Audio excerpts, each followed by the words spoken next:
పిల్లలు కాదు చిచ్చర పిడుగులు, పలు రంగాల్లో రాణిస్తున్న చిన్నారులు. పూర్తి వివరాలకు చదవండి రేపటి సాక్షి హైదరాబాద్ ఎడిషన్. ఏపీ పాలక కూటమిలో ముఖ్యమంత్రి నుంచి మంత్రుల వరకు అందరికీ వెటకారం ఎక్కువైంది. శాసన మండలిలో డయేరియా గురించి చర్చ జరుగుతుంటే వైద్య ఆరోగ్య శాఖ మంత్రి హేళనగా మాట్లాడారు. ప్రజా సమస్యల పట్ల వారికున్న చిత్తశుద్ధి ఏంటో మంత్రి రుజువు చేసుకున్నారు. డయేరియా మరణాలకు తమ ప్రభుత్వం కారణం కాదు అంటూ తప్పుకునేందుకు మంత్రి సత్యకుమార్ ప్రయత్నించారు. మరి మంత్రి వెటకారానికి ప్రతిపక్ష వైఎస్ఆర్సీపీ ఎమ్మెల్సీలు ఏం చేశారు? Watch the story. గౌరవ సభ్యులు తన నియోజకవర్గంలో జరిగిన దీని గురించి డయేరియా గురించి చాలా ఆవేదన చెందారు. చాలా సంతోషం. మరి ఆవేదన చూసి నాకు కూడా చాలా ముచ్చటగా అనిపించింది. చూశారుగా ఆంధ్రప్రదేశ్ వైద్య ఆరోగ్య శాఖ మంత్రి సత్యకుమార్ యాదవ్ వెటకారం.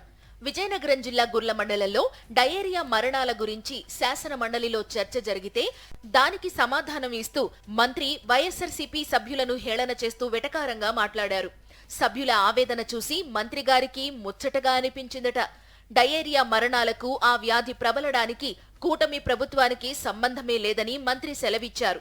మాజీ ముఖ్యమంత్రి వైఎస్ జగన్ ట్వీట్ చేయడానికంటే ముందే ప్రభుత్వం స్పందించిందని చెప్పుకోవడానికి మంత్రి సత్యకుమార్ చాలా కష్టపడ్డారు.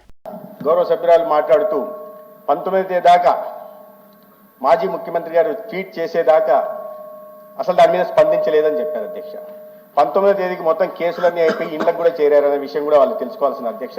అంతకుముందు వైఎస్ఆర్సీపీ సభ్యురాలు వరదు కళ్యాణి మాట్లాడుతూ సెప్టెంబర్ మాసం నుంచి విజయనగరం జిల్లాలో డయేరియా వ్యాధి విజృంభిస్తుంటే అక్టోబర్ 19న మాజీ సీఎం వైఎస్ జగన్ ట్వీట్ చేసే వరకు ప్రభుత్వం పట్టించుకోలేదని విమర్శించారు. అసలు ఫస్ట్ మరణమేమో సెప్టెంబర్ 20వ తేదీన గొర్ల మండలంలో పెనుబర్తిలో నమోదైంది అధ్యక్ష. ఆ తర్వాత అక్టోబర్ 12వ తేదీకి అంటే 22 రోజులు అయింది. అప్పటికి ఇంచుమించు 14 మంది వరకు చనిపోయారు అధ్యక్ష.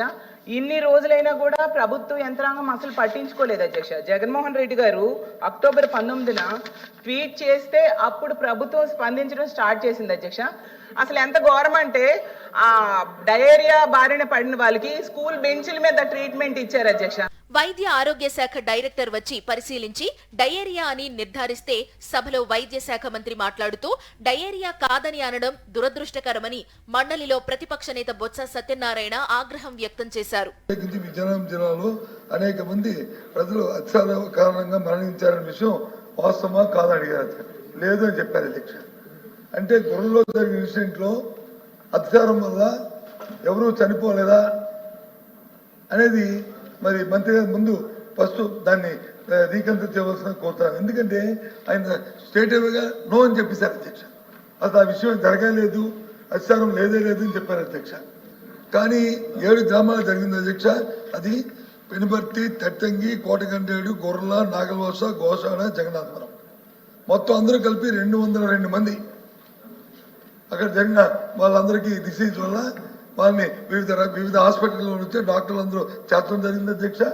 సాక్షాత్తు డైరెక్టర్ మెడికల్ ఎడ్యుకేషన్ కూడా ఆడికి వచ్చి మెడికల్ హెల్త్ కూడా వచ్చి పర్యవేక్షించారు అధ్యక్ష.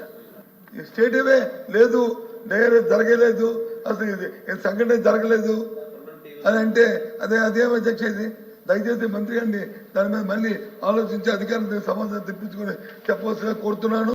ప్రజా సమస్యలపై మంత్రి మాట్లాడే సమయంలో వ్యక్తిగతంగా మాట్లాడడం, హేళనగా మాట్లాడటం మంచిది కాదని బొత్స సత్యనారాయణ హితవు చెప్పారు. ఆయనకు పైశాచిక ఆనందం ఉంటే ఉండొచ్చని, కానీ సభలో సమాధానం చెప్పే సమయంలో బాధ్యతగా వ్యవహరించాలని సూచించారు. మంత్రి వ్యాఖ్యలకు నిరసనగా సభ నుంచి వాకౌట్ చేస్తున్నట్లు బొత్స ప్రకటించారు.